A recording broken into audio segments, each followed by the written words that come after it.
In the shadow of towering pines, Sarah Matthews clutches her crying infant closer, the bitter winter wind cutting through her thin shawl. Abandoned by her own people, with nothing but a small bundle of supplies, she faces the harsh reality of the frontier wilderness. As night falls and wolves begin to howl in the distance, her desperate prayers seem to go unanswered. But fate has other plans. Through the gathering darkness, a figure emerges, tall, proud, and unexpected. A warrior. From a people she has been taught to fear. In his eyes, she sees not an enemy, but something that will change both their lives forever. What unfolds next would become a legend whispered around frontier campfires for generations to come. Could love truly blossom in the most unlikely of places, between two souls from worlds that were never meant to meet? Sarah's trembling fingers touch the gold band on her left hand, its weight now a mockery of the vows it represented. Just 3 days ago, she had been Sarah Matthews, respected wife of William Matthews, one of the most prominent merchants in Fort Collins. Now she was something else entirely, an outcast, a burden shed by those who had once called her family. The baby stirred against her chest, his small whimpers cutting through the gathering dusk. "Hush now, James," she whispered, adjusting the tattered blanket around his tiny form. Her son, their son, though William had denied it with such conviction before the entire town, the memory of that morning burned fresh in her mind. She had woken to find Elizabeth, her servant and closest confidant, pale-faced at her bedside. "They're coming, Mrs. Matthews. The council, they've made their decision." Sarah had known then that her fate was sealed. The whispers had finally grown too loud to ignore, the suspicions too heavy to bear. A merchant's wife, with a child born too soon after the wedding, with hair and eyes that matched none of their kin. It was only a matter of time before speculation turned to accusation. William had stood before them all, his face a mask of righteous indignation. "This child is not of my blood," he had declared, his voice carrying across the stunned assembly, "and this woman is no longer my wife." The council members, men who had dined at her table and praised her cooking, now wouldn't meet her eyes. Their wives, once her dearest friends, turned away as she pleaded her case. Only Elizabeth had dared to help her pack a few meager supplies before the town marshal escorted her to the edge of the settlement. "The wilderness will be God's judgment," William had said, his final words cutting deeper than the winter wind. "If you survive, perhaps he will show you more mercy than I can." Now, as the sun dipped below the tree line, Sarah fought back tears that would only freeze on her cheeks. The baby's blanket, lovingly embroidered during her pregnancy with dreams of a different future, was all that remained of her former life. She had been so naive, thinking love would be enough, that the truth of her heart would matter more than the rigid propriety of frontier society. James began to fuss again, hungry and cold. Sarah slipped her wedding ring off her finger, holding it up to catch the last rays of sunlight. The gold gleamed mockingly, a perfect circle of broken promises. With sudden resolve, she pulled back her arm and threw it as far as she could into the underbrush. Let it lie there, buried under leaves and snow, just like the life she had lost. A wolf howled in the distance, closer than before. Sarah clutched James tighter, her eyes scanning the deepening shadows between the trees. She had to move, had to find shelter before darkness claimed the forest completely. But which direction offered hope rather than further peril? The settlement lay behind her, the unknown wilderness ahead. The story they would tell in town would be simple. The fallen woman had received her just punishment, but they didn't know about the letters she had burned, the secret meetings by the creek, or the real father of her child, a young Apache brave who had saved her from a runaway horse last spring, whose gentle eyes and kind heart had shown her a love that transcended the boundaries their peoples had drawn. He had disappeared with his tribe before she could tell him about the child, leaving her to face her fate alone. Now, as she gathered what remained of her courage and pushed herself to her feet, Sarah wondered if he ever thought of her, if he would recognize their son in James's dark eyes and copper skin. "We'll survive," she whispered to her baby, though her voice quavered with uncertainty. "We have to." She took her first steps into the gathering night, each footfall a prayer for deliverance, unaware that fate was already moving to answer in ways she could never have imagined. Tahoka moved through the forest like a shadow, each step precise and silent despite the crackling frost beneath his moccasins. His medicine pouch, worn soft with age and use, swayed gently against his chest as he tracked the wolves that had been stalking the edges of his people's winter hunting grounds. The sacred items within the pouch shifted. Eagle feather, white sage, sacred tobacco, and healing herbs gathered under the last full moon. His grandmother, the tribe's medicine woman, had taught him to read the ways such movements could be omens. Tonight they seemed to whisper of destiny.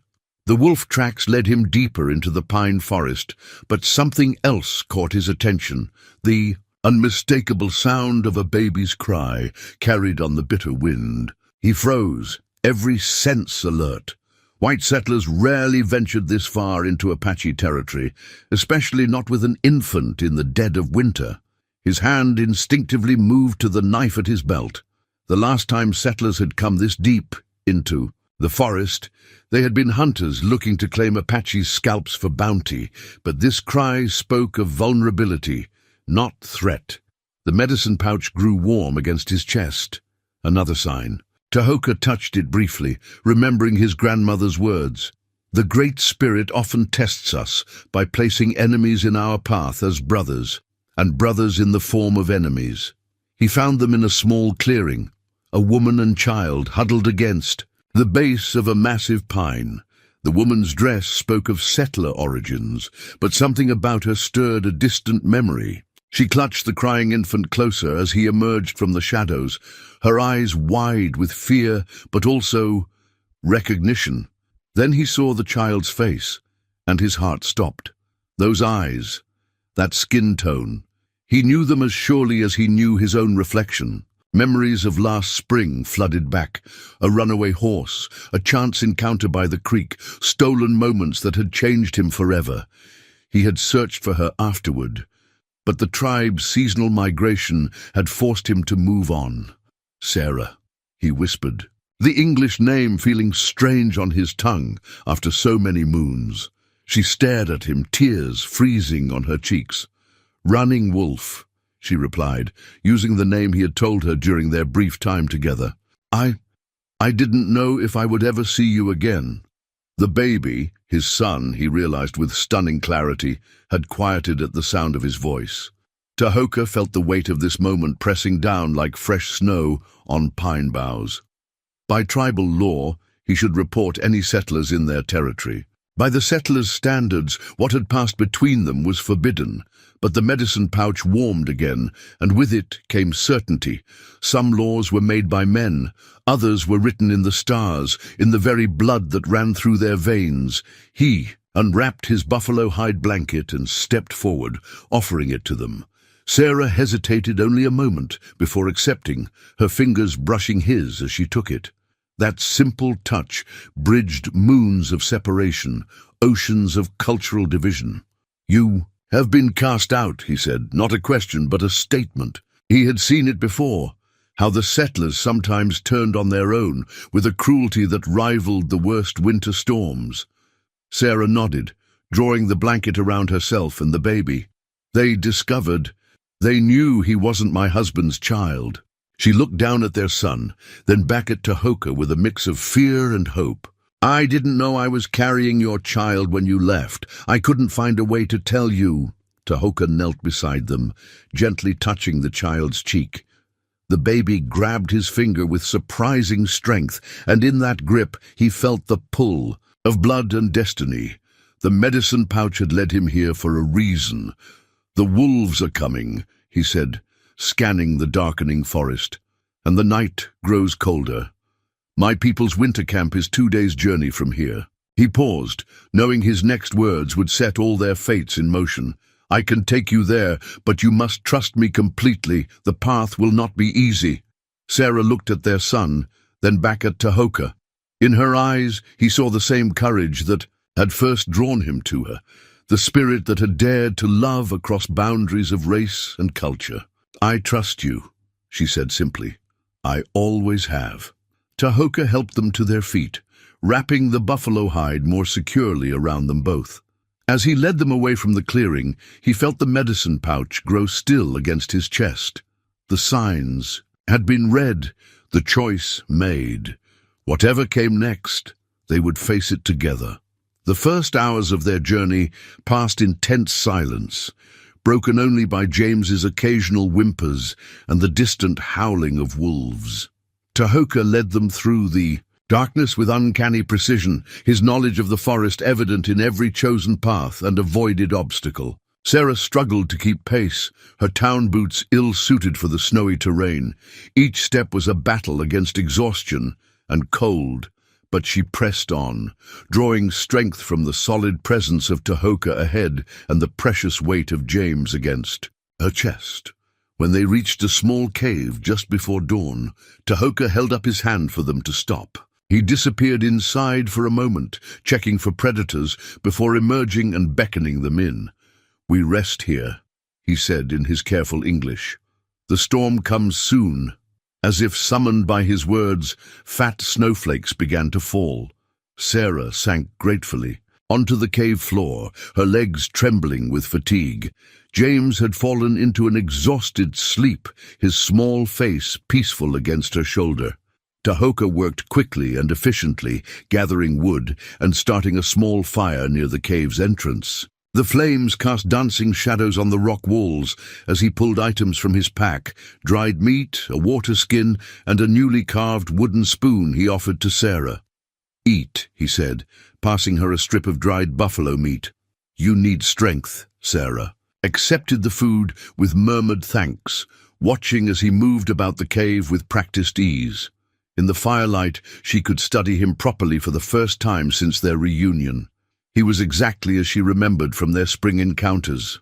Tall and proud, with eyes that seemed to hold ancient wisdom despite his relative youth. The spoon, he said, gesturing to the wooden utensil he'd given her. I made it while we walked. For the child, for our son. His voice caught slightly on the last words, and Sarah felt tears prick her eyes at the simple gift's significance. His name is James, she said softly, but perhaps he should have an Apache name as well. Tahoka looked at her with surprise and something like hope. He sat down across the fire, his expression thoughtful. Among my people, names are given with great care.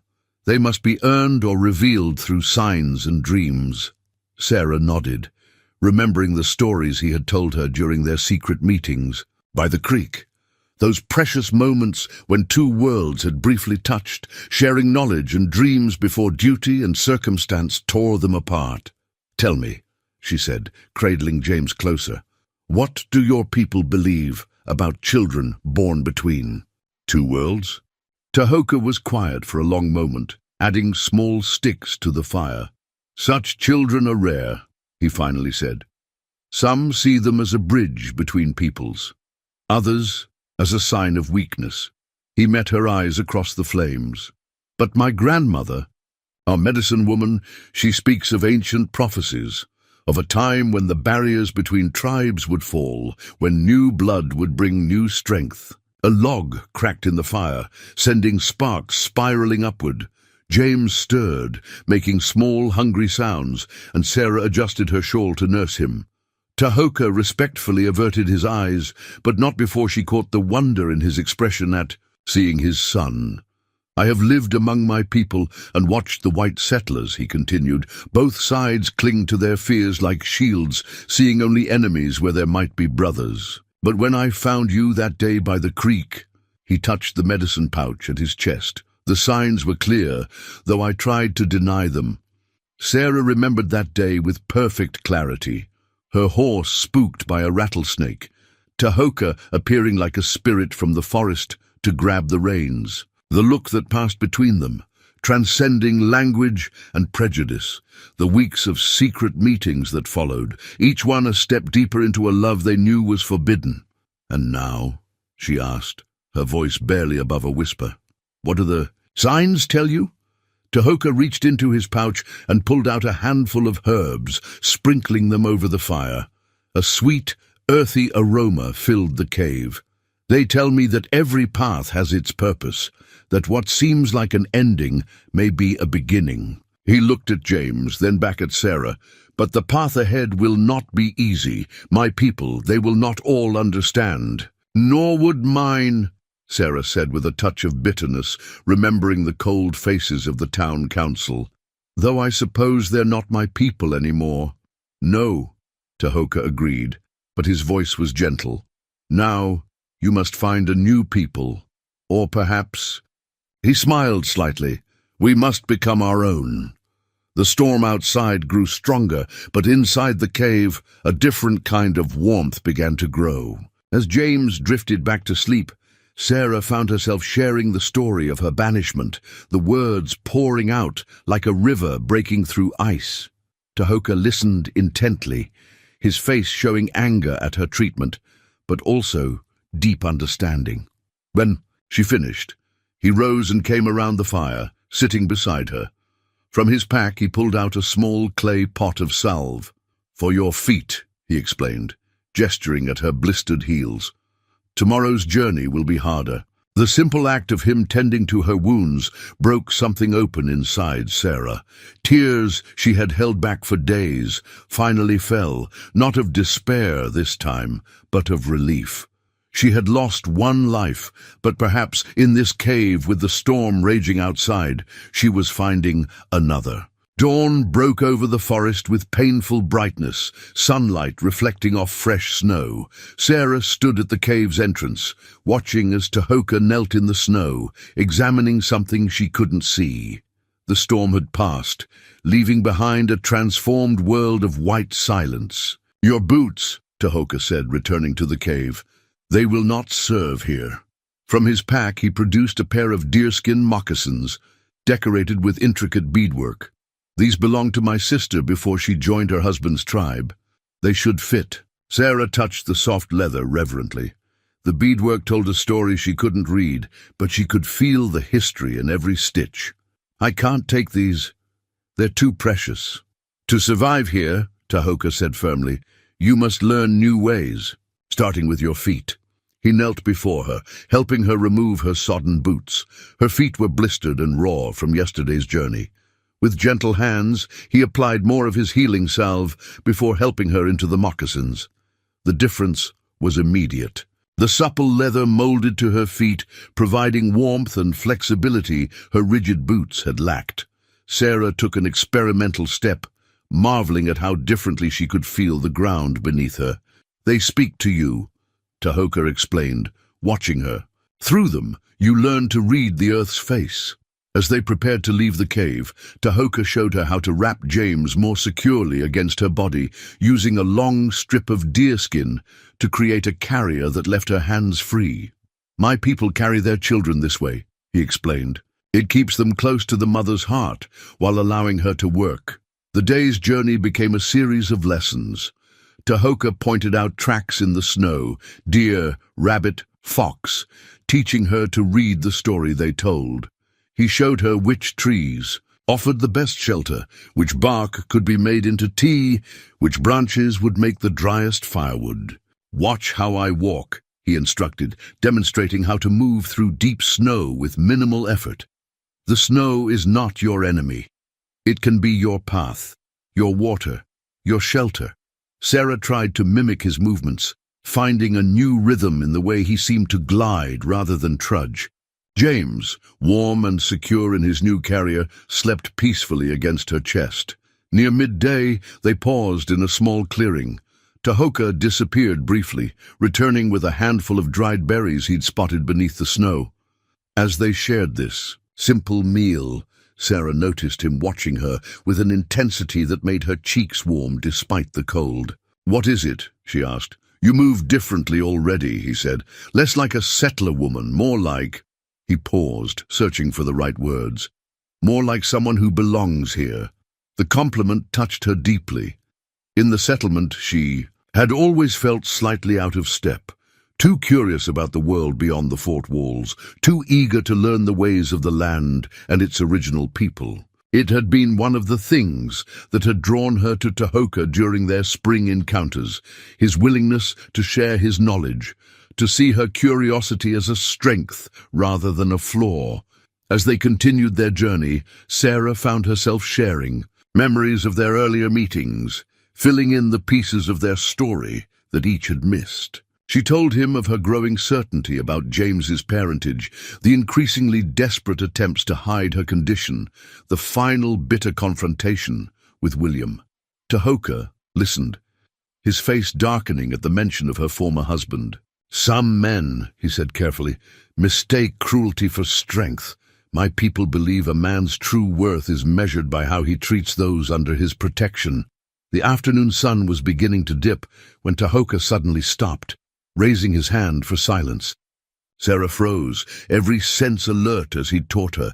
Then she heard it, voices in the distance speaking English. "Hunters," Tahoka whispered, pulling them behind a large pine. "From your settlement?" Sarah strained to listen, her heart pounding.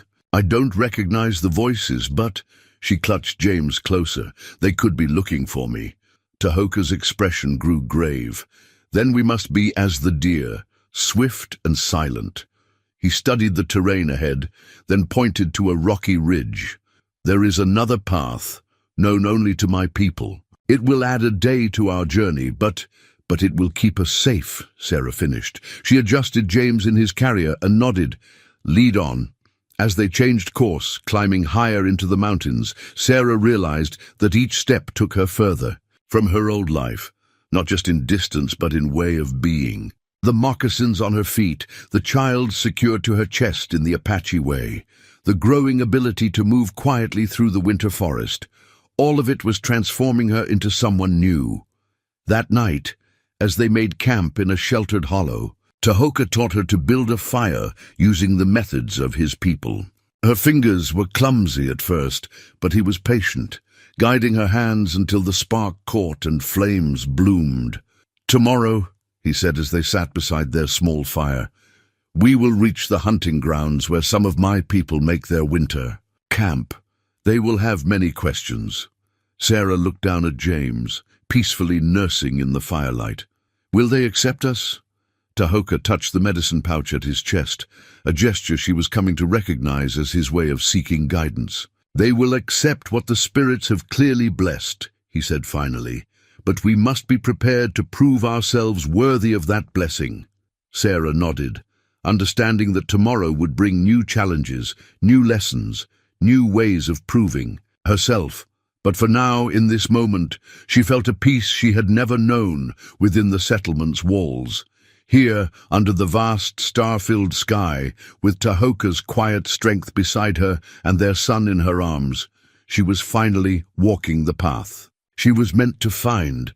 The morning brought fresh snow and troubling discoveries. While gathering firewood on the outskirts of their camp, Sarah found it nailed to a tree, a wanted poster, its edges curled and weather-worn, but the words still clearly legible. "Missing, Sarah Matthews, and infant son. Reward offered for information," leading to their safe return to William Matthews of Fort Collins. Her hands trembled as she read the carefully crafted lies beneath. "Woman believed unstable and dangerous to the child, may be seeking Indian territories." The implications were clear. William was painting her as a mad woman who had kidnapped their son, rather than a wife he had cast out. Tahoka found her there, still staring at the poster. His face hardened as she translated the words for him, his hand instinctively moving to the knife at his belt. "Your former husband," he said, his voice tight with controlled anger. "He speaks with a forked tongue. These words paint you as the snake when he is the one who strikes from hiding." Sarah crumpled the poster, her initial fear giving way to anger. "He wants to save face," A respected merchant can't admit he cast out his wife and an innocent child. Better to make me the villain of the story. Tahoka took the crumpled paper from her hands, examining it closely. These are not just words, they are tracks, like those we follow in the snow. They tell us of hunters who have passed this way before. The reality of their situation settled over them like a heavy blanket. They were being hunted from both sides now. Settlers who would see Sarah as a kidnapper and madwoman, and any Apache who might view them as a threat to the tribe's safety. "Tell me," Sarah said quietly, "what does your medicine pouch say about this?" Tahoka touched the sacred bag, his expression thoughtful. "It speaks of circles, how what we flee often lies on the path ahead. To survive, we must face it." A cry from the camp interrupted them, James awakening hungry. As they walked back, Tahoka spoke of his own past, of choices that had shaped his path. "When I first saw you by the creek last spring," he said, "I had just completed my warrior's training. The elders spoke of my future, of leading war parties against the settlers. But in your eyes, I saw a different kind of strength, a different way forward." Sarah remembered those first encounters, how he had taught her words in his language, how she had shared stories of her life in the East. Two people from different worlds, finding unexpected common ground. "My grandmother," Tahoka continued, "she told me of a vision, of a time when the boundaries between our peoples would blur, when new paths would open. I didn't understand then. Perhaps I still don't fully understand now." They reached the camp, where James's cries had subsided to unhappy whimpers. As Sarah settled to nurse him, Tahoka built up the fire, his movements precise but troubled. "The wanted poster changes things," he said finally. "The winter camp I spoke of. My people will have heard these lies. They will be watching for a woman with a child." Sarah felt cold that had nothing to do with the winter air. "Then where can we go?" Tahoka's face showed the first real uncertainty she had seen from him. "There is a place, a sacred canyon, where my grandmother sometimes goes to seek visions. Few others dare to venture there. The spirits are said to be strong, demanding respect and courage from those who enter their domain." "Would they welcome us?" Sarah asked, understanding that he spoke of more than just physical shelter. "The spirits?" A small smile touched his lips. "They welcome truth, or so my grandmother teaches, and what is between us," he gestured to encompass her, himself, and James, "that is a truth deeper than the lies men write on paper." The wind shifted, carrying with it the distant sound of wooden wheels on frozen ground, a wagon, perhaps more than one, moving through the valley below. Tahoka's expression grew grave. "We must leave soon," he said. "The canyon lies 3 days' journey to the north, but first—" He reached into his medicine pouch and pulled out a small handful of herbs. "We must ask for guidance, for protection." As he began a quiet chant in his native tongue, sprinkling the herbs over the fire, Sarah held James close and watched the smoke rise into the winter sky. She thought of the wanted poster, of William's lies spreading through the territories like poison vines. But here, in this moment, with the sacred smoke curling around them and Tahoka's prayers rising to the spirits, she felt something else taking root. Not fear, but determination. They would forge their own path, write their own truth. The storm came without warning, turning the afternoon sky from grey to black within minutes. Tahoka read the weather signs before Sarah could comprehend them, urgently leading them toward a narrow cleft in the canyon wall ahead. "The cave paintings," he explained as they hurried forward, James bundled tightly against Sarah's chest. "They mark sacred places, shelters known to my people for generations." They reached the cave entrance just as the first blast of Arctic wind howled through the canyon. Inside, ancient images decorated the walls, running deer, soaring eagles, and human figures dancing in eternal circles. Sarah stood transfixed by their beauty until Tahoka's voice cut through her wonder. "The baby, he burns with fever." Sarah pressed her lips to James's forehead, her heart clenching at the unnatural heat she found there. The cold and travel had taken their toll on her small son. His usual lusty cry had diminished to a weak whimper.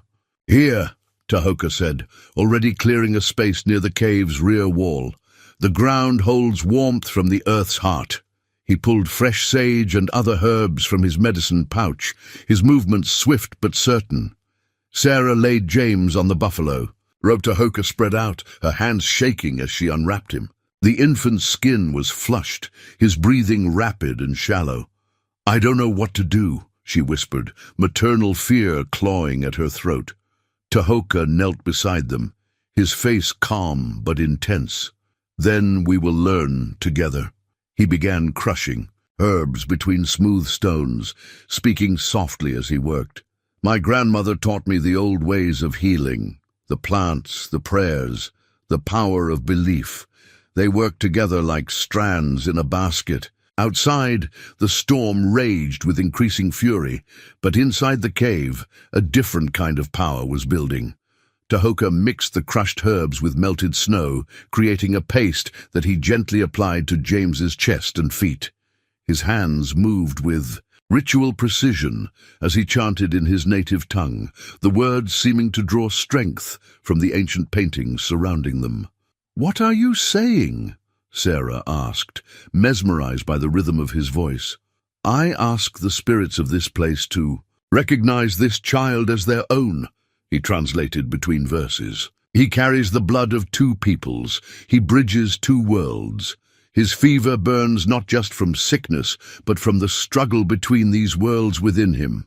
Sarah watched as he worked, her fear gradually giving way to a deep trust in his knowledge and care. Hours passed, marked only by the storm's fury and James's fitful sleep. Tahoka taught her to read the signs of the fever's progress, the changes in breathing, the subtle shifts in skin temperature. "My people believe that caves like this are the earth's womb," he explained during one quiet moment. "Places of transformation, where what enters must change to survive." Sarah touched the cave wall, feeling the rough texture beneath the painted figures. "Like James now, like us." Tahoka nodded, adding fresh herbs to the fire. "We are all being transformed. The question is into what?" Through the long night, they took turns tending to James, sharing stories to keep their spirits up. Sarah spoke of her childhood in Boston, of the books that had fired her imagination with tales of the frontier. Tahoka described his first vision, quest, the week spent alone in the wilderness that had shaped his understanding of his place in the world. "I saw a bridge in my vision," he confided, his voice barely audible above the storm. "Not of wood or stone, but of spirit. I didn't understand its meaning then." "And now?" Sarah asked, cradling their sleeping son, whose fever had finally begun to break. "Now, I think perhaps it was a glimpse of this moment, of what we might build together." Dawn arrived with blessed silence, the storm having spent its fury. James woke hungry but cooler, his cry strong once more. As Sarah nursed him, she studied the cave paintings in the growing light, seeing them with new understanding. "These figures," she said, pointing to a particular group of dancers. "They're different colors, different shapes, but they're dancing together." "Yes," Tahoka said, pride and affection mingling in his voice. "Our ancestors knew what many have forgotten, that strength comes not from staying apart, but from joining together." They emerged from the cave into a transformed landscape. The storm had scoured the world clean, leaving behind a pristine blanket of snow and ice-glazed trees that sparkled like diamonds in the morning sun. "The fever is gone," Sarah said, touching James's now cool cheek. "But something's changed, hasn't it? More than just his health." Tahoka touched his medicine pouch, then reached out to include Sarah and James in the gesture.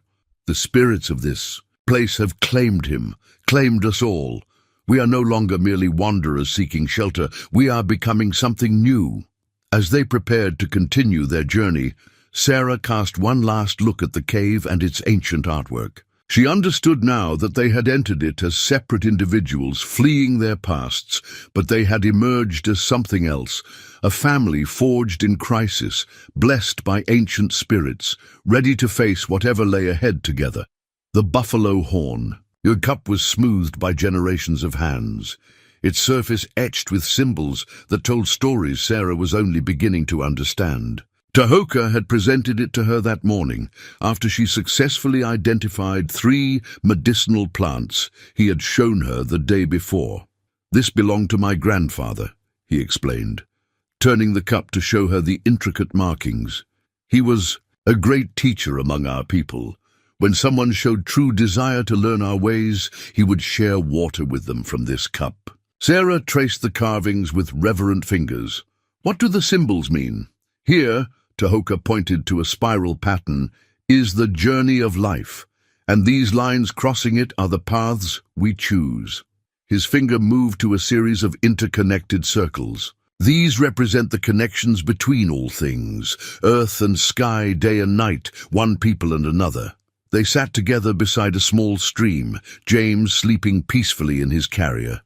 The morning sun painted the snow-covered landscape in shades of pink and gold, creating an ethereal beauty that still took Sarah's breath away. Tahoka filled the horn cup with clear stream water and offered it to her.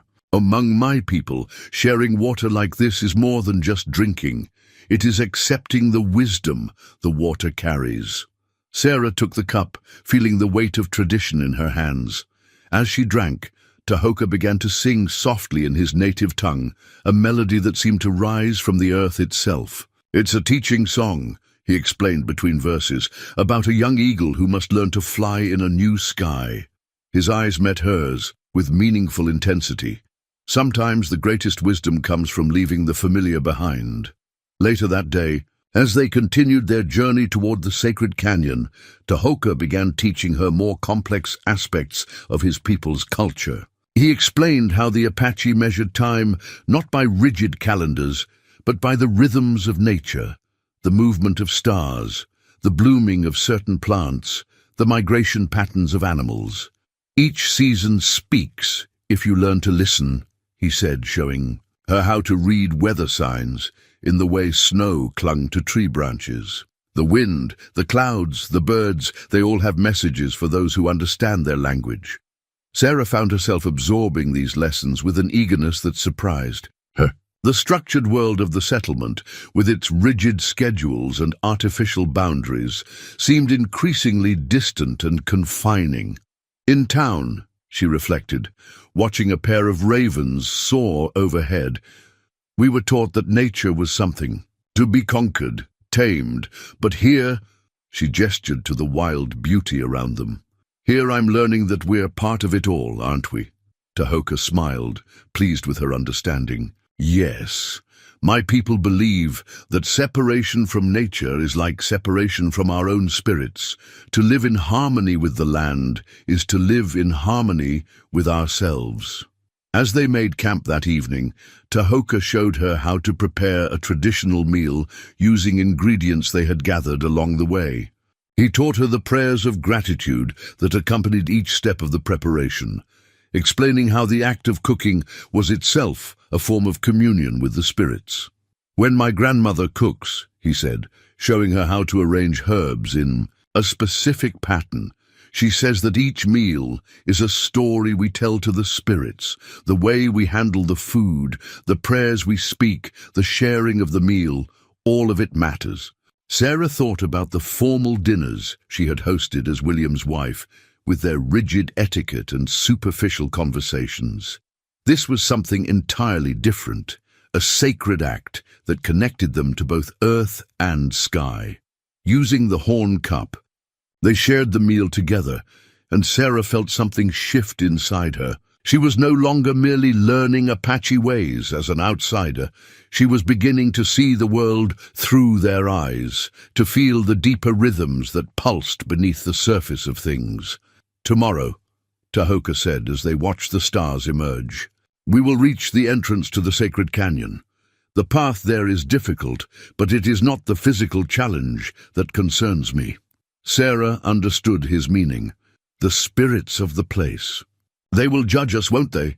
Tahoka nodded, his face serious in the firelight. They will see into our hearts, see the truth of our intentions. Many turn back, unable to bear such scrutiny. Sarah looked down at James, sleeping peacefully after, nursing. In the flickering light, his features seemed to blend both his heritages perfectly, neither fully Apache nor fully white, but something new and beautiful. "I'm not afraid," she said, surprising herself with the truth of it. "Whatever the spirits see in us, they'll see something real, not the lies on that wanted poster, not the judgment of people who never tried to understand, just us, as we truly are." Tahoka reached out and took her hand, an intimate gesture that sent warmth through her, despite the cold night air. The horn. Cup sat between them, its carved symbols seemingly alive in the dancing firelight, telling their story in a language Sarah was finally beginning to read. The bow felt alien in Sarah's hands, a curved length of wood that seemed to resist her every movement. Dawn was just breaking over the mountains, casting long shadows across the snow-covered clearing where Tahoka had chosen to begin her instruction. "The bow is not just a weapon," he explained, adjusting her grip with gentle hands. "It is a bridge between hunter and prey, between need and provision." He guided her arms into the proper position. "Feel how it becomes part of you." James watched from his cradle board propped against a nearby tree, unusually quiet, as if sensing the importance of the moment. Sarah drew the bowstring back, her muscles trembling with the unfamiliar effort. "Breathe with the bow," Tahoka instructed. "When you release the arrow, it carries your breath, your intention." He positioned a target, a small bundle of dried grass against a snowbank 30 paces away. Sarah's first arrow fell short, her second went wide, but with each attempt she felt something changing, not just in her technique, but in her understanding. This wasn't like shooting the rifles she'd seen men use in the settlement, where distance separated hunter from hunted. This required intimacy with the moment, a connection to everything around her. "Watch the deer," Tahoka said, pointing to a doe that had emerged at the edge of the clearing. "See how she moves, how she tests the wind. Every creature teaches us if we learn to observe." The doe raised her head, nostrils flaring. For a moment her eyes seemed to meet Sarah's across the space between them. Then she bounded away, leaving only tracks in the snow. "We are not hunting today," Tahoka explained. "Today is for learning to see, to understand. The hunt will come when the spirits show us it is time." Throughout the morning he taught her to read the forest signs, which branches animals had browsed, how old tracks were, what different bird calls meant. Sarah absorbed it all, feeling layers of blindness falling away from her perception. "In town," she said during a rest break, "they say your people are savages because you hunt rather than farm." She shook her head at the ignorance. "But this requires more knowledge, more skill than any farming I've seen." Tahoka nodded, pleased with her insight. "Each way of living has its wisdom. The problem comes when one people believe their way is the only way." He helped her adjust her grip on the bow again. "Your hands are learning new memories now. Soon they will forget they ever knew anything else." By afternoon, Sarah could hit the target more often than not. Each successful shot filled her with a pride unlike anything she'd known before. This wasn't the hollow pride of social status she'd had as William's wife, but something earned through effort and understanding.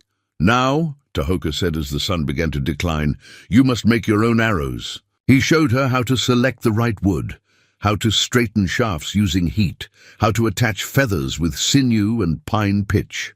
As she worked, he told her stories of his people's great hunters, both men and women. "Many of our strongest hunters have been women," he said. "They understand patience, the need to nurture life even as they take it." Sarah thought about this as she carefully fletched her first arrow. In the settlement, she had been taught that a woman's strength lay in submission, in making herself smaller to fit within prescribed boundaries. Here, under Tahoka's guidance, she was learning that true strength came from expanding into one's full nature. The hunter's moon rose full and bright as they made camp that evening. Sarah sat by the fire, her new bow across her lap, watching James nurse contentedly. Tahoka prepared their evening meal, his movements sure and graceful in the firelight. "Tomorrow," he said, "we will try hunting for real." He met her eyes across the flames. "Are you ready?" Sarah touched the bow, feeling how it had already begun to shape itself to her hands. "Yes," she said, and knew it was true. She was ready for this, ready for all of it. Not just hunting, but the new life she was choosing, the person she was becoming. Later, as James slept and the fire burned low, Tahoka taught her the hunter's prayers, ancient words asking permission from the spirits of the animals they would seek. Sarah listened and repeated them carefully, feeling the power in these age-old supplications. "You are changing," Tahoka observed softly. "I can see it in the way you move, the way you watch, the way you listen." "Is that good?" Sarah asked, though she already knew the answer in her heart. "It is necessary," he replied. "The sacred canyon lies ahead. The spirits there will not welcome weakness or uncertainty. They will want to see who you truly are, not who others tried to make you be." Sarah nodded, understanding. Every arrow she'd shot today, every skill she'd begun to master, was preparing her for more than just hunting. She was arming herself with the strength she would need for the challenges ahead. The hunter's moon cast their shadows long across the snow, and in those shadows Sarah could see their figures merging. No longer separate shapes, but one form, moving together in the dance of their shared destiny. The smoke from the tribal camp rose in thin columns against the morning sky, each hearth fire marking a family's place in the winter settlement. Sarah's heart pounded as they approached. James, secure against her chest. Tahoka walked slightly ahead, his posture alert but dignified. "Remember," he said quietly, "my grandmother is the one we must convince first. As medicine woman, her word carries great weight with the council." They were spotted before they reached the camp's edge. A young warrior on watch gave a signal cry, and within moments the camp erupted into controlled activity. Women gathered children close, warriors moved to defensive positions, and elderly eyes watched with ancient wisdom. Through it all, Tahoka led them forward with measured steps until they stood before the central fire. There, an elderly woman sat wrapped in a beautifully beaded blanket, her face weathered like the surrounding canyon walls, but her eyes sharp and alert. The peace pipe lay across her lap, a powerful symbol of both welcome and judgment. "Grandmother," Tahoka said in Apache, then switched to English for Sarah's benefit. "I have returned, bringing those the spirits guided me to protect." The old woman, Grey Dove, studied them with penetrating intensity. "So," she said in surprisingly good English, "this is the one from your vision quest, the bridge builder." Her gaze shifted to James. "And the new blood you spoke of." Whispers rippled through the gathering crowd. Sarah stood straight, drawing on every lesson in courage she'd learned over the past days. Grey Dove rose, approaching them with the pipe in her hands. "You know what this means?" she asked Sarah directly. "Tahoka has taught me," Sarah replied carefully. "It is a sacred tool for truth-speaking. More than that," Grey Dove said, "it is the breath of the spirits themselves. When we share it, we cannot hide our true hearts." She began preparing the pipe with ritual precision. "Are you willing to let the spirits see your truth?" Sarah glanced at Tahoka, who gave an almost imperceptible nod. "I am." The ceremony that followed was unlike anything Sarah had experienced. The smoke carried a sweet, complex aroma that seemed to open her senses in new ways. As they passed the pipe in the prescribed manner, Grey Dove asked her questions about her past, about her feelings for Tahoka, about her hopes for her son. Sarah answered with complete honesty, feeling as though the smoke itself drew truth from her lips. She spoke of her initial fear of the Apache people, how meeting Tahoka had shattered her prejudices, how their love had grown from mutual respect and understanding. She spoke of her dream for James to know and honor both sides of his heritage. When she finished, Grey Dove was silent for a long moment. The entire camp seemed to hold its breath. Finally, the old woman smiled. "The spirits do not make mistakes," she said. "When they bring together what others would keep apart, they have their reasons." She touched James's cheek gently. "This child, he is a beginning, not an ending." But not everyone shared Grey Dove's acceptance. A warrior named Black Horse stepped forward, his face stern. "The settlers hunt her," he said in Apache, which Tahoka translated. "They will bring trouble to our people. Trouble finds us whether we seek it or not," Grey Dove replied sharply. "The question is how we meet it, with fear or with wisdom." She turned to address the gathered tribe. "Our ancestors taught us that strength comes in many forms. Sometimes it comes as a warrior's bow, sometimes as a woman's courage, sometimes as a child's innocent eyes." She placed her hand on Sarah's shoulder. "This one has already begun to learn our ways. She handles bow and knife as if born to them. She speaks truth without fear. She seeks to build bridges where others would build walls." Black Horse and several others still looked uncertain, but no one dared directly challenge the medicine woman's judgment. Grey Dove led Sarah and Tahoka to her own lodge, where she spent hours listening to their full story. The wanted posters, the sacred cave, the healing of James's fever. As evening approached, she made her final pronouncement. "You will stay with us until the spring thaw," she declared. "I will teach you our medicines, our stories, our ways. Then you must make your own path." She fixed them both with a knowing look. The sacred canyon still waits. Its spirits will want their own answers. That night, as they sat by Grey Dove's fire, the old woman shared stories of other times when the Apache had taken in outsiders, how some of their strongest medicine people had come from unexpected places. "The heart knows no boundaries," she said, watching James sleep peacefully in his cradle board. "Only the mind builds walls." Sarah felt a profound sense of relief, tinged with new responsibility. They had found temporary sanctuary, but she knew this was just the beginning. The real test, the sacred canyon, still lay ahead.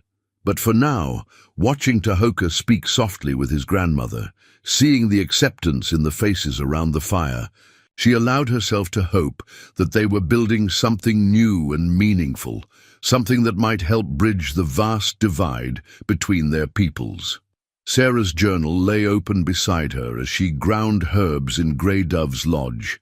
The pages filled with careful notes in both English and Apache. 2 months had passed since their arrival at the winter camp, and each day brought new knowledge, new challenges, and new understanding.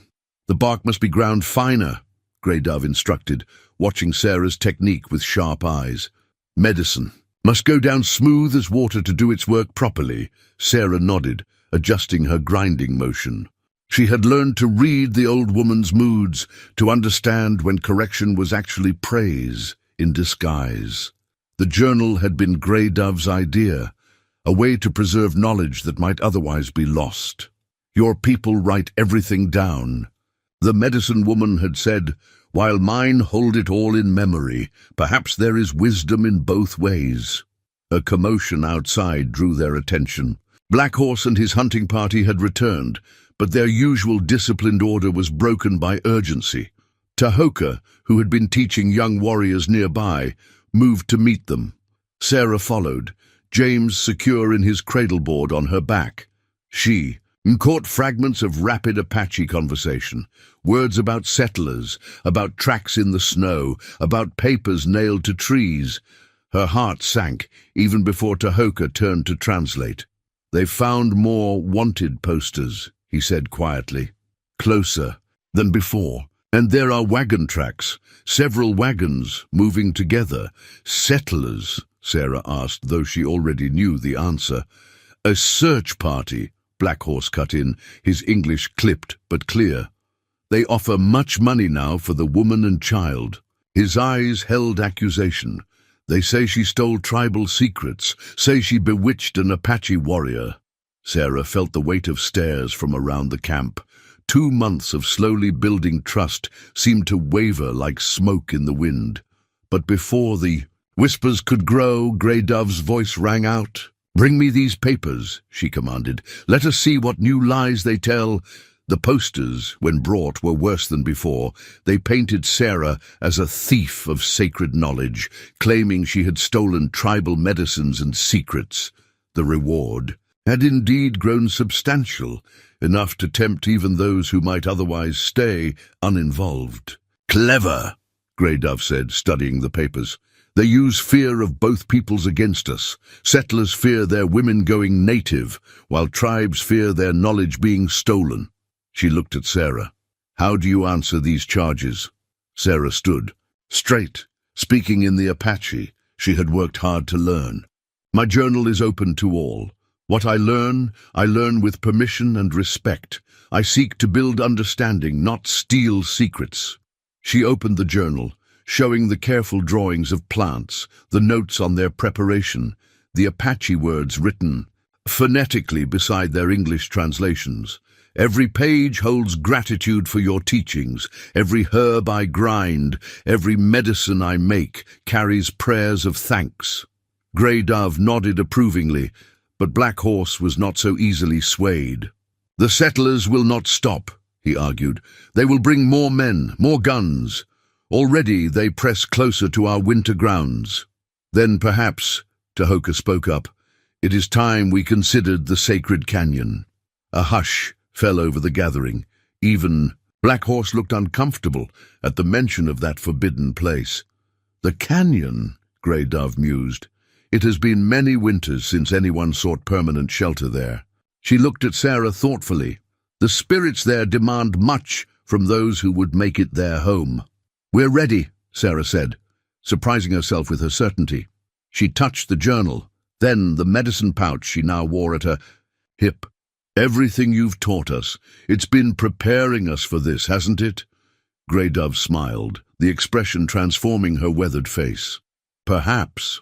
Or perhaps you were already meant for this path, and we have simply helped you find it." She turned to address the gathered tribe. "The spirits work in their own way. When they bring together what has been apart, who are we to question their wisdom?" But even as the immediate crisis passed, Sarah felt the pressure building from both worlds. That night as she nursed James in their lodge, she shared her fears with Tahoka. "The wanted posters, they're changing," she said. "First I was mad, then dangerous, now I'm a thief of sacred knowledge. What will they say next?" Tahoka added wood to their fire, his face thoughtful in the dancing light. "They say what they think will bring the most hunters to their cause. But they do not understand what they're hunting." He sat beside her, touching James's dark hair gently.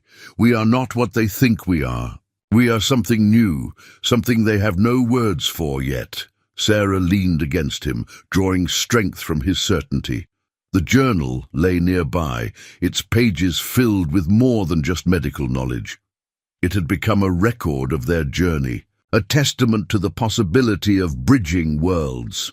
"Tomorrow," she said, "Grey Dove promised to teach me about the sacred canyon's herbs. She says they're different from what grows elsewhere, stronger but more demanding in how they must be gathered and used." "Yes," Tahoka agreed. "Everything about the canyon requires more respect, more understanding, more courage." He met her eyes. "Are you certain you're ready?" Sarah thought about the threats closing in from both sides, about the knowledge she'd gained, about the love that had brought them to this point. "I'm certain," she said, "that it's our only path forward." Outside, the winter wind carried the howls of wolves across the snow-covered valley. But inside their lodge, surrounded by the life they were building together, Sarah felt a deep certainty that transcended her fears. They were creating something that had never existed before, a bridge between worlds, a new way of being that honored both paths while blazing a trail towards something greater. The eagle feather trembled in Grey Dove's. ancient hands as she held it up to the firelight. The tribal council had gathered in her lodge as the winter moon rose, full and bright, over the snow-covered camp. Sarah and Tahoka sat before them, James sleeping peacefully in his cradle board between them. "Our laws are as old as the mountains," Grey Dove began, her voice carrying the weight of generations. "They tell us who we are, how we must live, what boundaries we must respect." She passed the eagle feather to Tahoka. "But sometimes the spirits ask us to look beyond the old ways, to find new paths through unknown territory." Black Horse shifted uncomfortably. "The old ways keep us strong, keep us safe." "Do they?" Grey Dove challenged. "Look around you. The settlers push closer every season. Their ways spread like wildfire across our hunting grounds. Safety lies not in hiding from change, but in learning to shape it." Sarah watched the eagle feather pass from hand to hand around the circle, each council member weighing not just their future, but the future of both peoples. When the feather reached her, its softness surprised her, such strength in something so gentle. "Speak," Grey Dove commanded. "Tell us what you seek." Sarah held the feather carefully, remembering everything she had learned about its sacred significance. "I seek not to change your ways or take your secrets," she said in careful Apache. "I seek to walk a path between worlds, to raise my son, our son, with the wisdom of both peoples, and perhaps to help others understand what I have learned, that the differences between us are not as great as the humanity that binds us." Murmurs rippled through the lodge. Tahoka spoke next, his voice strong and clear. "I was born to be a warrior, trained to see settlers as enemies, but the spirits showed me another way." He reached for Sarah's hand. "They showed me that the greatest courage is not in fighting, but in daring to love across the boundaries others have drawn." Grey Dove nodded slowly, then reached into her medicine bag. She withdrew a small bundle wrapped in tanned deerskin. "Many years ago," she said, "when I was a young woman, I had a vision of this day. I saw a child born of two worlds, and those who would brave the spirit's judgment to protect him." She unwrapped the bundle, revealing a bracelet made of intricately woven horsehair and silver beads. "I made this then, knowing it would be needed." She held the bracelet up. "This is not just ornament. It is a token of the spirit's blessing, woven with prayers and promises." She turned to the council. "Who among you would deny what the spirits themselves have foretold?" The silence that followed was heavy with significance. Even Black Horse lowered his eyes, acknowledging the power of the medicine woman's vision. "But the sacred canyon," one elder spoke up. "No one has lived there since the time of our grandfathers' grandfathers. The spirits there are strong, demanding." "Yes," Grey Dove agreed, "which is why they are perfect guardians for this new path." She rose, her small frame somehow filling the lodge with authority. "I have taught Sarah our medicines, our prayers, our ways of seeing. She has learned not as a thief, but as a daughter. Tahoka has taught her to hunt, to move like shadow, to speak with the spirits. Together they have earned the right to try what no others have dared." She placed the bracelet around Sarah's wrist, the silver beads catching the firelight. "The settlers hunt you, thinking you have stolen our secrets. They do not understand that some secrets can only be given, never taken. And what has been given to you is not just knowledge, but a place among us." James stirred, waking to nurse. As Sarah adjusted her clothing to feed him, she was struck by how natural it now felt to do so in front of the council.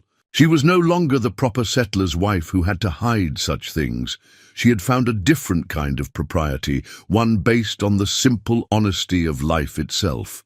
"Tomorrow," Grey Dove announced, "we will hold the ceremony to name the child, properly in our way. Then when the moon begins to wane, you will begin your journey to the sacred canyon." She looked around the circle. "Let any who would oppose the spirit's will speak now." No one spoke. The eagle feather completed its circle, returning to Grey Dove's hands. She held it up once more, this time with a smile that held both triumph and sadness. So it is decided. What was begun in secret love will now be blessed in open ceremony. The path ahead will not be easy, but it will be true. Later that night, as they lay in their lodge, Sarah traced the intricate pattern of the bracelet with her fingers. "I never thought I'd find acceptance here," she whispered. "I never thought I'd find myself." Tahoka drew her closer. "The spirits led us to each other for a reason. Now they lead us to the canyon for another. Whatever we face there, we face together." Outside, an owl called into the night, a sound that Sarah now knew was considered a messenger of change. She touched the bracelet again, feeling the prayers woven into every strand, and knew that whatever challenges lay ahead, they had been blessed with something stronger than any force that would try to tear them apart. The broken compass lay in the snow, its needle spinning uselessly, the glass cracked but intact. Black Horse had found it during his morning patrol, along with fresh tracks that told an ominous story. The search parties were no longer just random groups of settlers. They were organized, methodical, and far too close. "Military men," Black Horse said grimly, pointing out the boot prints to Tahoka. "They move in formation, like wolves hunting in pack." Sarah knelt to examine the compass, her heart racing. She recognized the inscription on its brass back: "Property of U.S. Army Rangers, Fort Collins Division." William had called in more than just local help. He had convinced the military that this was a matter of territorial security. "How many?" she asked, though she dreaded the answer. "3 groups," Black Horse replied, his previous hostility forgotten in the face of a common threat. "Maybe 10 men each. They carry winter supplies. They mean to stay until they find you." Tahoka's face was grave as he studied the tracks. "They're cutting off escape routes to the north and east. They know these mountains well enough to guess where we might go." The implications hung heavy in the crisp morning air.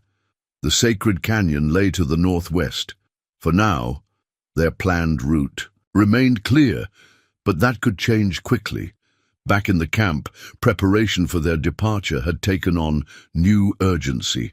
Grey Dove worked tirelessly, preparing medicine bundles and teaching Sarah the final sacred songs she would need.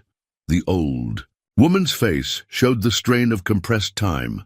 Lessons that should have taken months were being condensed into days. "The spirits understand necessity," she said as she demonstrated how to bind a particular healing pouch. "They will forgive the haste if the heart remains true." Sarah's hands moved with practiced confidence now, tying the intricate knots that would keep the medicine's power contained. James watched from his cradleboard, his dark eyes serious, as if he too understood the gravity of their situation. That afternoon, more news arrived, this time from young scouts who had ventured closer to the settler territories. They spoke of rewards posted in every trading post and military station, of dogs being brought in to track their scent, of William Matthews himself riding with one of the search parties. "He spreads poison with his words," one scout reported. "Tells everyone the woman is mad, that she feeds tribal secrets to enemies of the territory. Some believe him, some don't, but all want the reward." Sarah felt the weight of those lies pressing down like a physical force. She had known William was proud, knew he would not accept the shame of his wife leaving him for an Apache warrior. But this level of vengeance, this twisting of truth into weapon, it showed a darkness she had never fully recognized during their marriage. Tahoka found her later by the medicine lodge, her fingers mechanically sorting herbs while her mind raced with fears. Without a word, he sat beside her, his presence as always a source of steady strength. "Black Horse has agreed to lead a false trail," he said quietly. "He and his warriors will make signs that suggest we fled east, toward the Lakota territories. It may buy us time." Sarah nodded, touched by this gesture from the man who had once been their strongest opponent. "And the canyon, do they know of it?" "No settler maps show it," Tahoka assured her, "and even if they did, few would dare to follow. The spirits there have ways of confusing those who enter without proper preparation." That evening, as the camp Prepared for what everyone knew might be their last night together, Grey Dove called them to her lodge for a final ceremony. The old woman's medicine pouch was laid open, revealing treasures and tools gathered over a lifetime of healing. "Choose," she instructed Sarah. "The spirits will guide your hand to what you will need most." Sarah closed her eyes, letting her fingers move over the sacred items.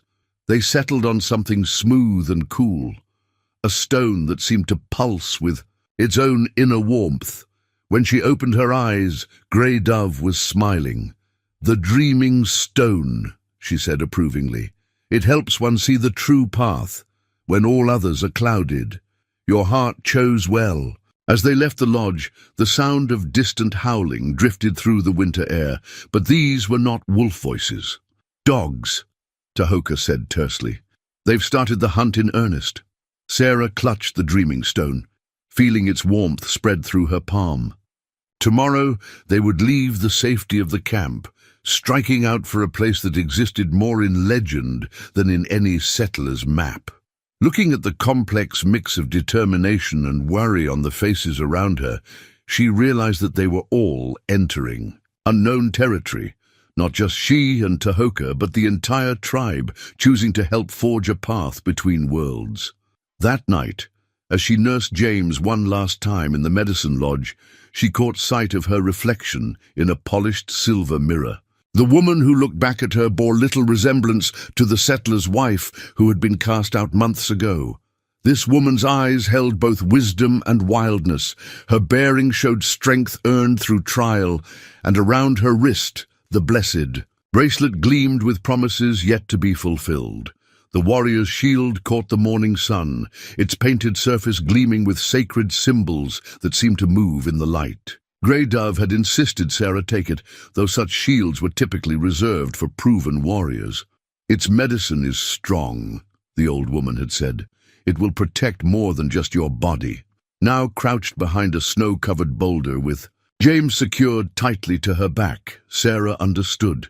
The shield's weight against her arm lent her strength as she watched Tahoka move silently through the trees below, tracking the search party that had stumbled too close to their escape route. 4 men, armed with rifles and wearing military uniforms, moved through the forest with practiced precision. But they were following the wrong signs, reading the wilderness with settlers' eyes. They missed the subtle warnings Tahoka had left, markers that any Apache child would recognize as meaning danger ahead. Sarah's hand tightened on her bow as a 5th figure emerged from the shadows. Even at this distance, she would know him anywhere. William, her former husband, rode with an officer's bearing, his face set with righteous determination. The sight of him sent ice through her veins, not from fear but from the sudden clarity of how little she had ever really known him. A sharp bird call, Tahoka's signal. 3 more Apache warriors materialized from the forest like smoke, encircling the search party. Sarah nocked an arrow, just as she'd been taught, though she prayed she wouldn't have to use it. The confrontation exploded without warning. One of the soldiers spotted movement, shouted a warning, and gunfire shattered the winter silence. But the Apache warriors had the advantage of position and preparation. 2 soldiers went down quickly, tangled in cleverly hidden snares. William's voice cut through the chaos. "The woman! Find the woman and child!" He wheeled his horse toward the ridge where Sarah hid, either guessing her location or spotting some sign of her presence. As he raised his rifle to clear the path ahead, time seemed to slow. Sarah stood, drawing her bow in one fluid motion. The arrow she aimed at her former husband carried all the weight of their shared past, all the lies and betrayals, all the ways he had tried to break her spirit. "William!" Her voice rang across the space between them. He turned, rifle still raised, and she saw the moment of recognition flash across his face. Whatever he had expected to find in the wilderness, it wasn't this. His former wife, standing tall with a warrior's bow, an Apache shield on her arm, and their supposed son secured, safely behind her. "Sarah!" Confusion and rage warred in his expression. "What have they done to you?" "They taught me to be free," she answered, her arrow unwavering. "Something you never could." A shot cracked out. One of the fallen soldiers had managed to raise his rifle. The bullet splintered the edge of Sarah's shield, the impact sending her stumbling backward. But the shield's medicine held true, deflecting what would have been a killing shot. Tahoka appeared like a spirit of vengeance, his knife flashing. The soldier fell silent. William turned his rifle toward this new threat, but Sarah's arrow finally flew, not to kill, but to disarm.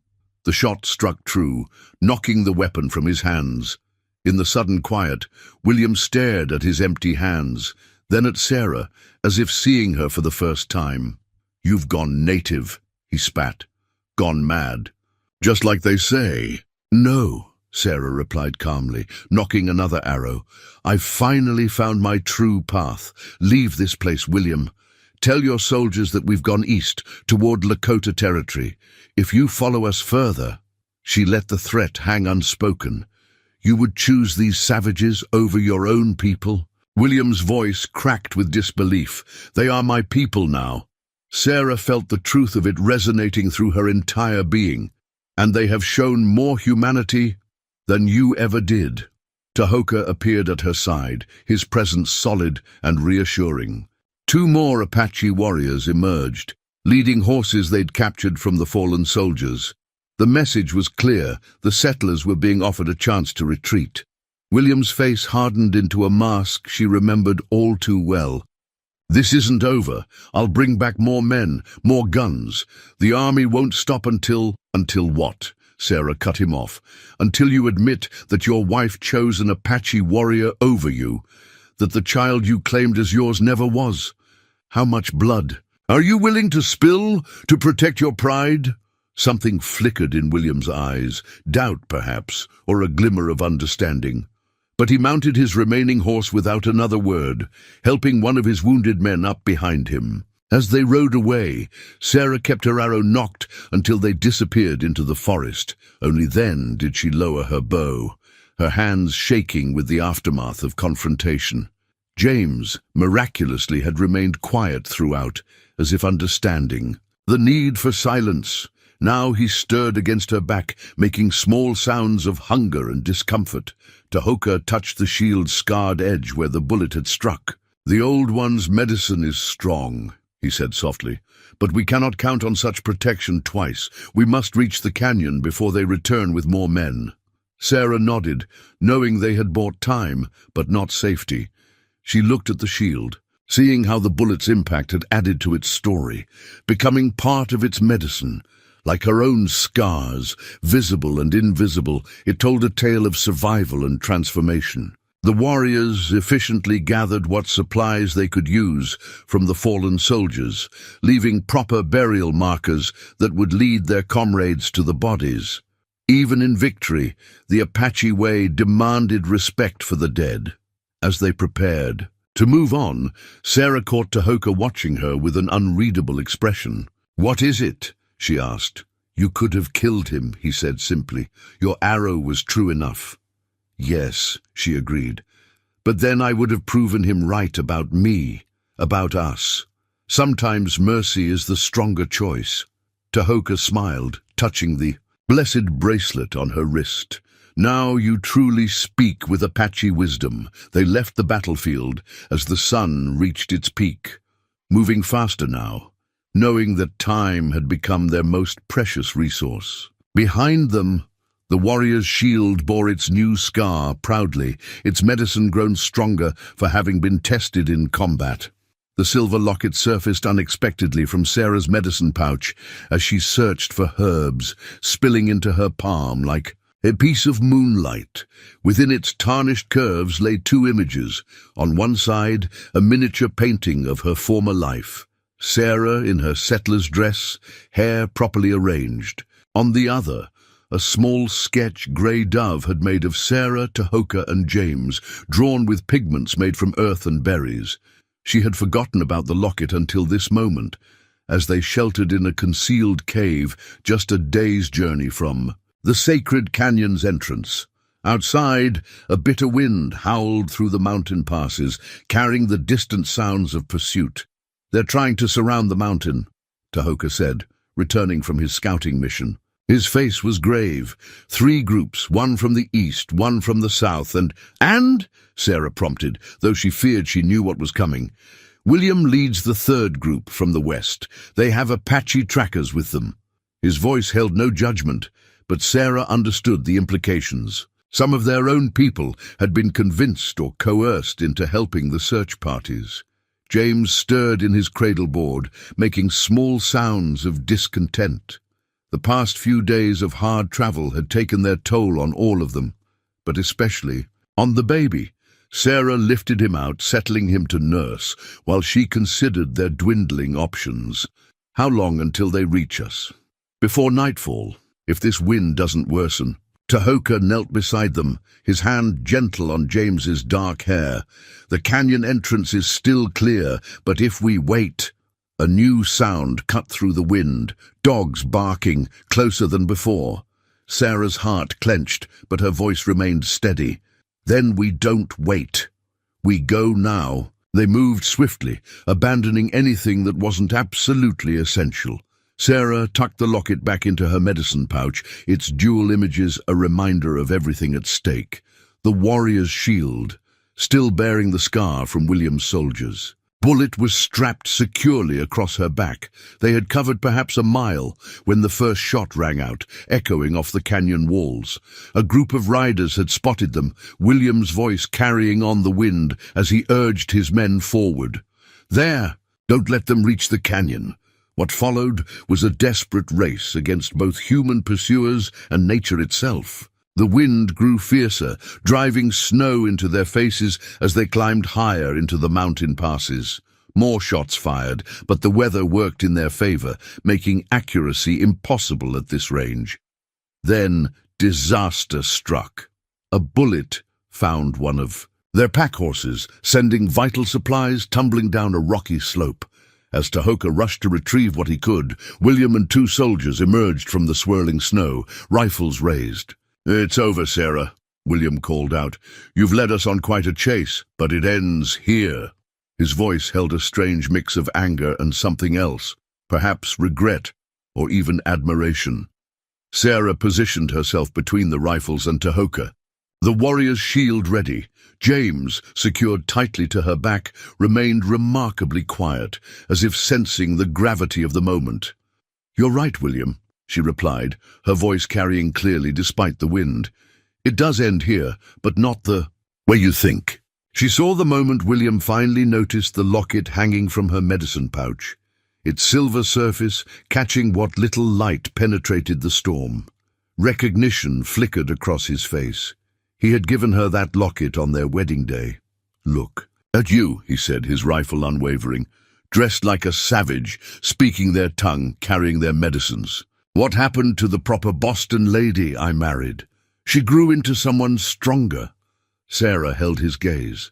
"Someone who finally understood that propriety means nothing without truth." One of the soldiers grew nervous, his rifle shifting between Sarah and Tahoka.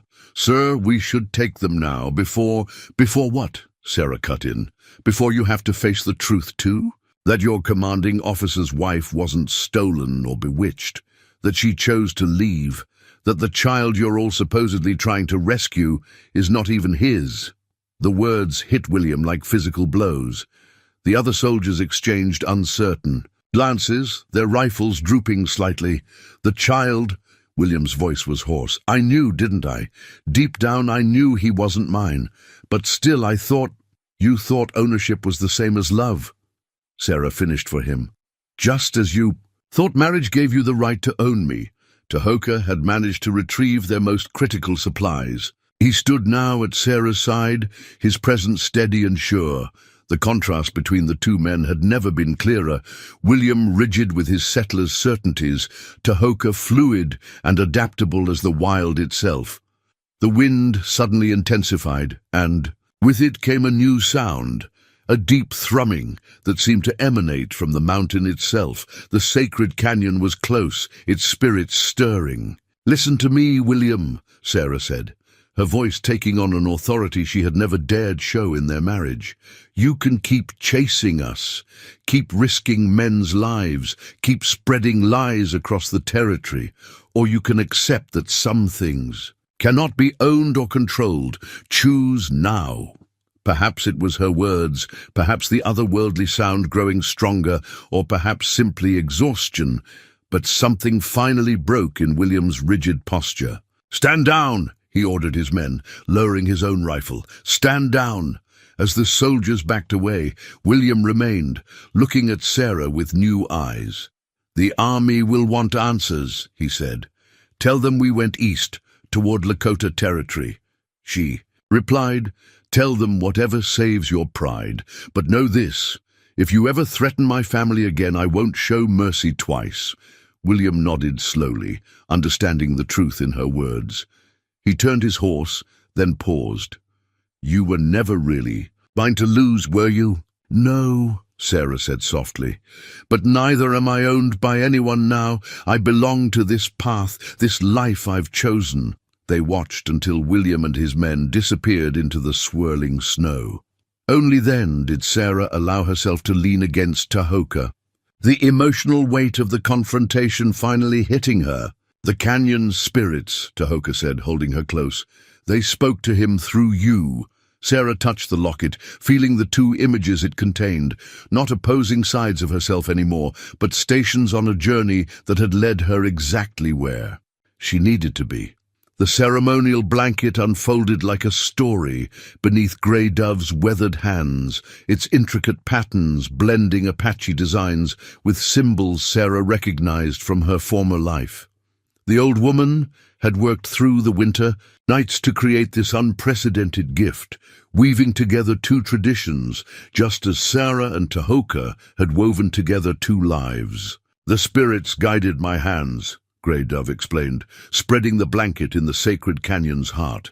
"Each pattern speaks of your journey, your trials, your triumph." They had reached the canyon 3 days ago, following paths that seemed to appear and disappear with each step. Now, as the spring's first warmth began to soften the winter's grip, the tribe had gathered for a ceremony unlike any in their history. The canyon walls rose around them like ancient guardians, their surfaces decorated with paintings that seemed to shift and move in the changing light. Here, in this place where the veil between worlds grew thin, even the most skeptical members of the tribe could feel the rightness of what they witnessed. "Look," Black Horse said, pointing to where sunrise painted the canyon walls in brilliant colors. "The spirits themselves bring light to this union."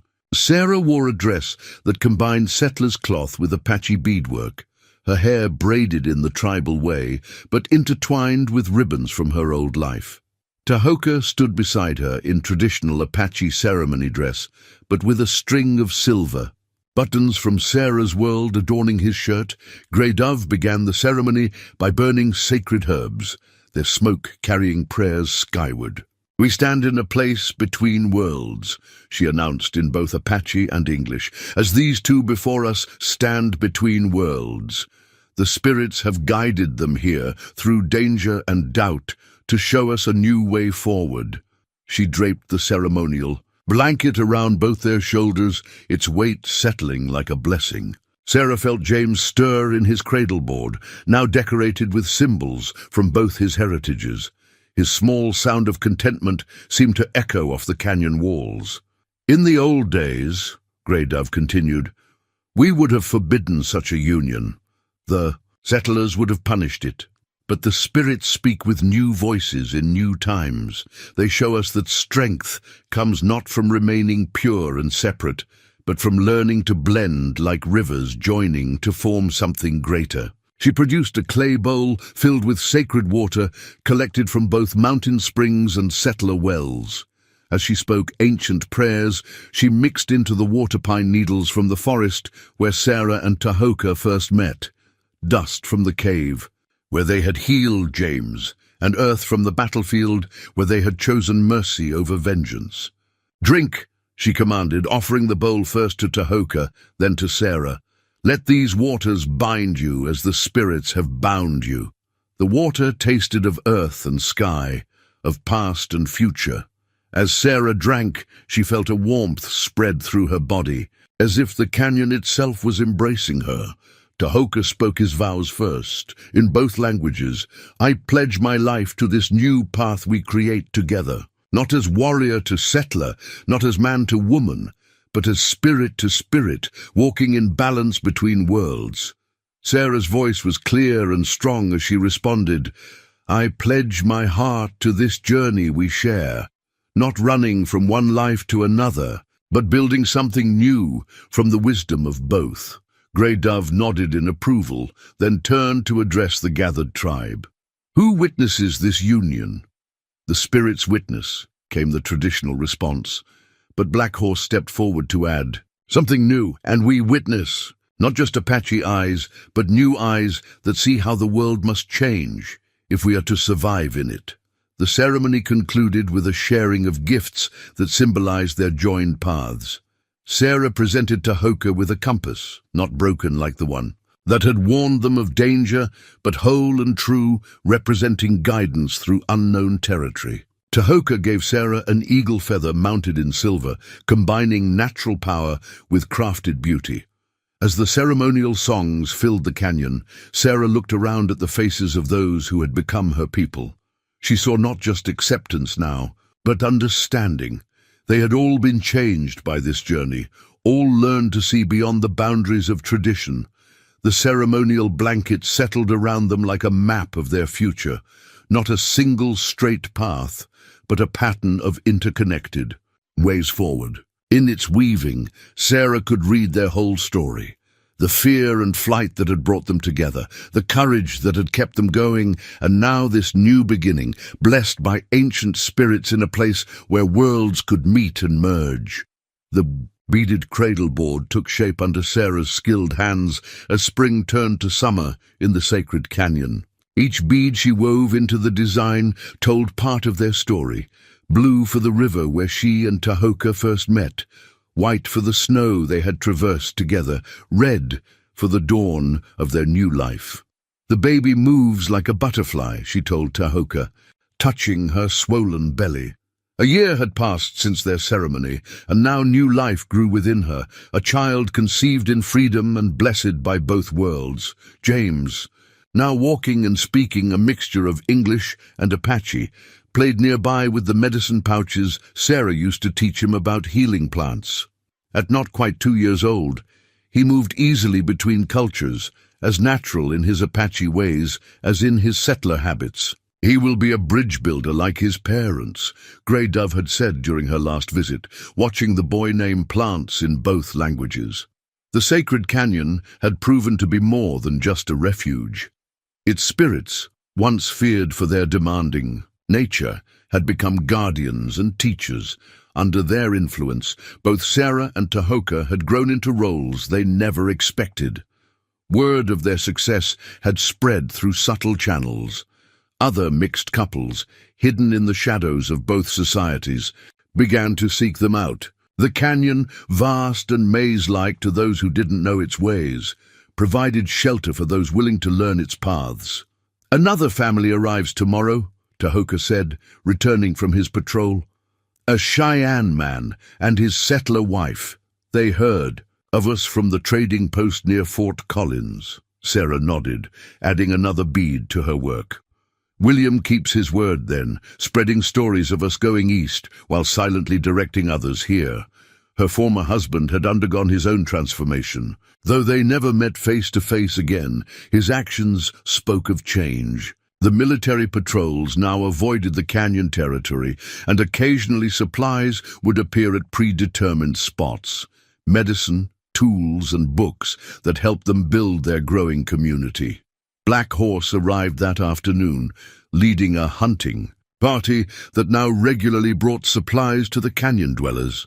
Once their strongest opponent, he had become one of their most steadfast allies. The settlers' ways push closer to our traditional lands, he reported, sharing dried meat and news.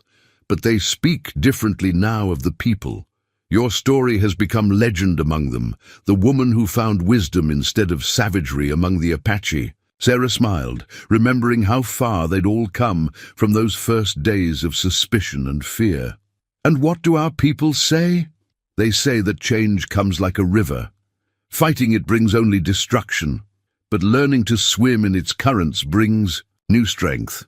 He touched the medicine pouch he now wore, one Sarah had made for him, combining Apache medicines with settler healing herbs. That evening, as the canyon walls glowed with sunset, Sarah felt the first strong kicks of the child within her. Tahoka sat beside her, his hand joining hers over the active baby. "Grey Dove says it will be a girl," he said softly, "born under the thunder moon, when the canyon spirits dance in the rain." Sarah leaned against him, watching James play with other children, some Apache, some settler, some mixed like himself. They had created more than just a family. They had built a community that proved different worlds could not only meet but strengthen each other. "What shall we name her?" she asked, though she already knew the answer in her heart. "She will have two names, like her brother, one for each of her heritages, but both speaking the same truth." Tahoka touched the beaded cradleboard Sarah was creating. "These patterns you weave, they tell her story before she even arrives." Sarah ran her fingers over the intricate beadwork, a story of bridges built, of barriers overcome, of love that dared to challenge the boundaries others built. Around them, the canyon held its ancient silence, but it was a silence full of promise. The spirits that dwelled there had not only accepted their presence, but had helped them create something unprecedented, a place where children could grow up free of the prejudices that had once threatened to tear their parents apart. The story. Stick passed from hand to hand around the council fire, its carved surface telling their tale in symbols that bridged two worlds. 10 summers had come and gone since Sarah and Tahoka first sought refuge in the sacred canyon, and their story had become both legend and living truth. "Here," Sarah explained to the gathered children, pointing to the stick's intricate markings, "is where your parents found the courage to follow our path." Among the young faces, she saw reflections of both settler and tribal heritage, children born into a world where such mixing was no longer cause for exile, but reason for celebration. James, now 12 and tall for his age, sat with his 9-year-old sister Dawn Star. They were the living embodiment of the bridge their parents had built, as comfortable with Apache wisdom as with settler knowledge, their dual heritage a strength rather than a burden. "Tell us about the warrior's shield again," one child called out, "the one that saved grandmother Sarah." Sarah touched the aged shield that still hung in their lodge, its battle scar a reminder of choices made and mercy given. "The shield's medicine was strong," she said, "but the real protection came from the truth we carried in our hearts." Tahoka added wood to the fire, its light catching the silver in his hair, earned through years of guiding others to sanctuary. "The shield taught us that sometimes the greatest victory comes not from fighting," he said, "but from showing enemies a better path." The story stick continued its journey around the circle, each person adding their own memories to the tale. Black Horse, his face weathered but his eyes bright, spoke of how their example had changed the way Apache and settlers viewed each other. "Where once we saw only barriers," he said, "now we see doorways. Where we feared loss of tradition, we found tradition growing stronger through sharing." Dawn Star, named for the morning she was born, took the stick and traced the symbol of the ceremonial blanket that had wrapped her parents. "Grey Dove said our family was like this pattern," she said in her clear voice. "Many threads working together to make something beautiful and strong."